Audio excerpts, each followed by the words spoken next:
مجھے سیالکوٹ میں ایک تاجر ملے، اللہ ان کی عمر میں برکت دے، بڑا پیارا واقعہ سنایا انہوں نے کہا میں اپنے والدین کے، ہم لوگ بہت سارے بیٹے تھے تو میرے جتنے بھائی وہ سارے امریکہ چلے گئے، میں اکیلا رہ گیا پاکستان میں اور سارے کھاتے پیتے۔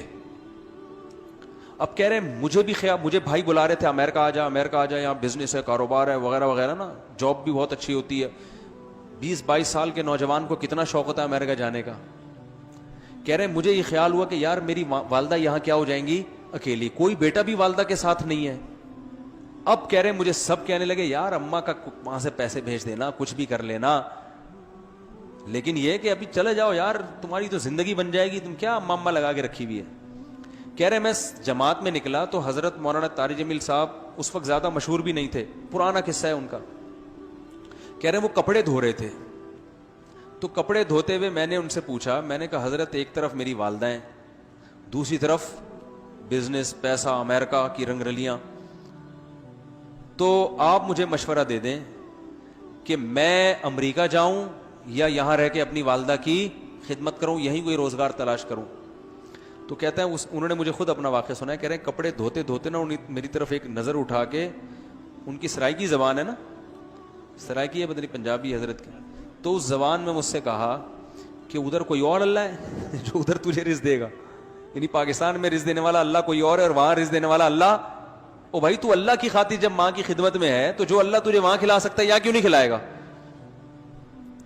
اب دیکھو مقصد چونکہ آخرت تھا نا، تبلیغ میں سہ روزے لگانے کی برکت سے اتنا تو سمجھ میں آ گیا کہ مقصد پیسہ کمانا نہیں ہے، اب مقصد آخرت ہے، اور آخرت کہہ رہی ہے کہ اماں کی کو اکیلا چھوڑ کر مت جاؤ۔ تو انہوں نے، قرآن کیا کہتا ہے کہ آثر الحیات الدنیا، جب آخرت اور دنیا کا ٹکراؤ ہوگا نا تو جو دنیا کو ترجیح دے گا اس کا ٹھکانہ جہنم میں، جو آخرت کو ترجیح دے گا اس کا ٹھکانہ جنت ہے۔ قرآن نے یہ نہیں کہا جو دنیا کو چھوڑ دے وہ جنت میں جائے گا، یا جو ہے وہ، بس قرآن کہہ رہا ہے جہاں دنیا اور آخرت میں ٹکراؤ ہوگا۔ دیکھو دنیا امریکہ جاتی ہے تو دنیا اور آخرت میں کوئی ٹکراؤ نہیں ہو رہا، جائیں، کس نے منع کیا ہے آپ کو، لیکن جہاں اکیلی ماں رہ رہی ہو پیچھے اور اس کا کوئی خدمت کرنے والا نہ ہو، یہاں دنیا اور آخرت میں کیا ہو رہا ہے، لڑائی ہو رہی ہے۔ اب ساتھ کس کا دینا ہے آپ نے؟ تو یہاں آپ کا مقصد اگر آخرت ہے تو آپ دنیا پہ لات مار دو گے اور آپ کہو گے بھائی وہ یہ یہاں عیاشی تو، پیسہ تو قارون سے زیادہ میں کما نہیں سکتا، زیادہ سے زیادہ یہ ہوگا نا امریکہ جا کے قارون جیسے خزانے آ جائیں گے میرے پاس، تو کیا ہوگا پھر، مریں گے تو مقصد میں کیا ہو جائیں گے، ناکام۔ تو انہوں نے، کہتے ہیں حضرت مولانا نے مجھے اتنی سی بات کہی کہ بھائی وہاں کا اللہ کوئی اور ہے اور یہاں کا کوئی اور ہے، تو چلا جا، اگر وہی اللہ یہاں بھی رزق دے سکتا ہے وہاں بھی تو پھر یہیں رہو۔ کہہ رہے بس میں نے کہا ٹھیک ہے، یہ ہمت کرنا کم عمری میں آسان کام نہیں ہوتا۔ تو میں نے ان کی فیکٹری دیکھی، ماشاءاللہ، ان کو جو اللہ نے نوازا ہے پاکستان میں، سب بہن بھائیوں سے کئی گنا زیادہ نوازا ہے۔ کتنا نوازا ہے میں بیان کروں گا تو وہ نواز شریف نہ کہیں، نوازا سے نواز شریف کہیں ناراض نہ ہو جائے کہ یار یہ کیا،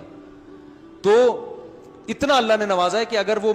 ناراض نہ ہوتے تو میں بتا دیتا، وہ ظاہر ہے کوئی نہیں پسند کرتا نا کہ میرے بارے میں بتایا جائے کہ اتنا کمایا، اتنا کمایا، اپنا بزنس، اور اتنا اللہ نے برکت دی۔ تو یہ تو اللہ نے دنیا میں دے دیا نا کہ بھائی تم نے مقصد کے لیے ضرورت کو قربان کر دیا تو میں نے مقصد بھی پورا کر دیا، یعنی ضرورت بھی پوری کر دی۔ اور آخرت اس سے کیا ہے، آخرت کا اجر تو ماں کی خدمت میں، تو آخرت میں جو اللہ نے رکھا ہے وہ تو ہم سوچ بھی نہیں سکتے۔